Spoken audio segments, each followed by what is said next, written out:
নমস্কার, সকলকে স্বাগত জানাই আমাদের চ্যানেলে। আপনার দিনটি শুভ হোক এই প্রার্থনা করে আজকের ভিডিওটি শুরু করছি। আজকের ভিডিওতে আমরা কথা বলবো বাস্তু নিয়ে কিছু বিষয় আমাদের জীবনে ঘটে, কিন্তু আমরা হয়তো বুঝে উঠতে পারি না তার কারণ কি। আমরা চেষ্টা করি অনেক ধরনের রেমেডি করার, কিন্তু ভালো করে লক্ষ্য করলে দেখা যায় যে আমাদের কিছু বাস্তু রিলেটেড কারণে সেসব জিনিস ঘটছে।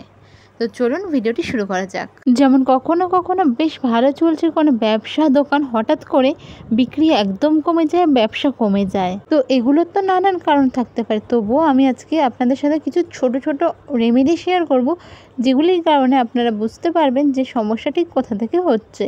যাদের বিশেষ করে বিজনেসে ক্ষতি হচ্ছে এবং তারা যখন দেখবেন যে তাদের দোকান বাস্তুতে কোনো রকম প্রবলেম ক্রিয়েট হচ্ছে বা তাদের দোকান যেদিকে মুখ করা, সেই মুহূর্তে তার জন্মের চার্টের সাথে বা দোকানের কর্নার হিসাবে কিছু না কিছু ডিফেক্ট রয়েছে, তো সেই ক্ষেত্রে কি করবেন।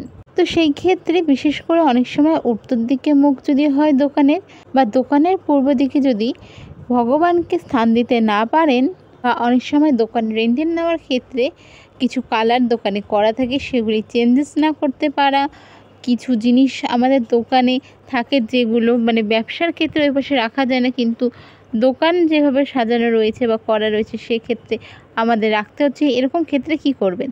এরকম ক্ষেত্রে সবার প্রথমে যেটা করবেন, প্রতিদিন দোকানে বেরোনোর আগে সকালবেলা সূর্যদেবকে তামার ঘটিতে জল অর্পণ করুন।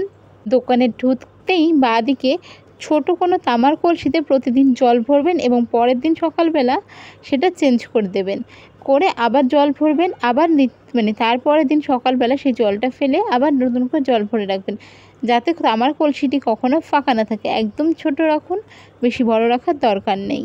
দীর্ঘদিন ধরে যাদের ব্যবসা খারাপ যাচ্ছে, তারা দোকানে বেরোনোর আগে দই, যেটা আমরা টক দই বলে থাকি, সেই টক দইয়ের মধ্যে একটু গুড় মিশিয়ে মুখে দিয়ে প্রসাদ স্বরূপ মনে কামনা করবেন যে ভগবান আপনি যাকে মানেন বা আপনার ইষ্ট দেবতা যাতে আপনার সহায় হয় এবং আপনার বিজনেসকে আরও বাড়তে সাহায্য করে।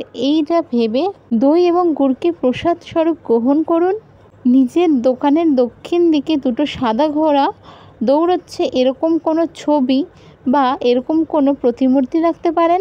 তবে যারা ছবি রাখবেন, লাল ফ্রেমের মধ্যে সাদা ঘোড়া রাখার চেষ্টা করুন। ক্যাশ বাক্স, যেটা আমরা বলি ক্যাশ বাক্স, সেটা যেন আমাদের উত্তর দিকে খোলে, এরকম একটু চেষ্টা করবেন। আপনার ব্যবসার ক্ষেত্রে বা দোকানের ক্ষেত্রে যারা কর্মচারী রয়েছেন, তারা যেন পূর্ব দিকে বা উত্তর দিকে মুখ করে বসে থাকে কাস্টমার হ্যান্ডেলিংয়ের সময়। এই জিনিসটা নজরে রাখবেন একটু।